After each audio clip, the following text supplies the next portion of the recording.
তাতে LPG gas নিয়ে বিভিন্ন মতামত ছড়াচ্ছে। কোথাও গ্যাস স্টোরেজ নিয়ে, ডিলে নিয়ে এবং গ্যাস সংকট নিয়ে একটা পরিস্থিতি ছড়াচ্ছে। তো পুরোপুরি ব্যাপারটা আমরা জেনে নেব বর্তমান যে নিউজ ডাটা এবং কিছু অ্যানালাইসিসের মাধ্যমে।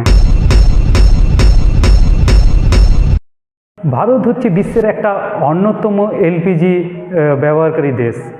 যদি একটু লক্ষ্য করা যায়, ভারতে 60 থেকে 65% এলপিজি আমরা ইম্পোর্ট করি, যার 90 থেকে 95% মিডল ইস্ট থেকেই সাপ্লাই হয়। তো মিডল ইস্ট থেকে এত বড় একটা সাপ্লাই যদি কখনো বন্ধ হয়ে যায়, তাহলে আমরা পুরোপুরি ভারতে একটা এলপিজি ক্রাইসিস তৈরি হবে।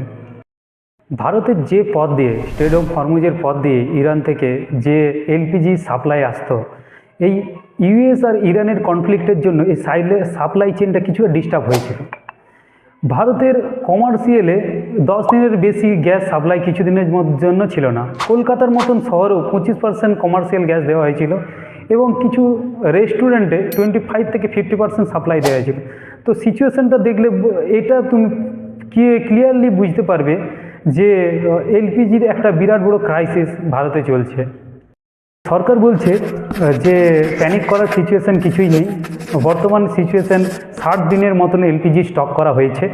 তো অস্ট্রেলিয়া, রাশিয়া এবং ইউএস থেকে এলপিজি আনার চেষ্টা চলছে, ইম্পোর্ট করা হচ্ছে। তো ইন শর্টে যদি বলা হয় যে একটা সাপ্লাই চেনকে মেনটেন করার কথা চলছে। ইন্ডিয়া এখনও হেভিলি ডিপেন্ডেবল ইম্পোর্টের ওপর। যদি অল্টারনেটিভ সোর্স নেওয়া হয়, ইউএস, অস্ট্রেলিয়া থেকে যদি এলপিজি নেওয়া হয়, তাও ইম্পোর্ট হয়ে আসতে প্রায় 40 থেকে 45 দিন সময় লাগে। তো যদি গ্লোবালে কোনো রকম ক্রাইসিস বা ইম্প্যাক্ট বা যুদ্ধের পরিস্থিতি তৈরি হয়, তাহলে পুরোপুরি হিট করবে ভারতের এলপিজি সেক্টর বা ঘরের জ্বালানির ওপর। ভারতে এলপিজি ক্রাইসিসের মতন কোনো পরিস্থিতি এখনও তৈরি হয়নি, কিন্তু গ্লোবাল পরিস্থিতি এমন রয়েছে যেটা কিনা পুরোপুরি একটা ইম্প্যাক্ট ভারতের মধ্যেও পড়েছে, সেটাও অস্বীকার করার মতন নয়। তো পরবর্তীকালে এই এলপিজি সংকট কতটা স্টেবল থাকবে তা পুরোপুরি গ্লোবাল সিচুয়েশনের উপর নির্ভর করছে। তো আমার ভিডিওটা ভালো লাগলে আমার ভিডিওটি লাইক করবেন এবং পরবর্তী আপডেটের জন্য আমি আরও ভালো ভিডিও দেওয়ার জন্য চেষ্টা করব।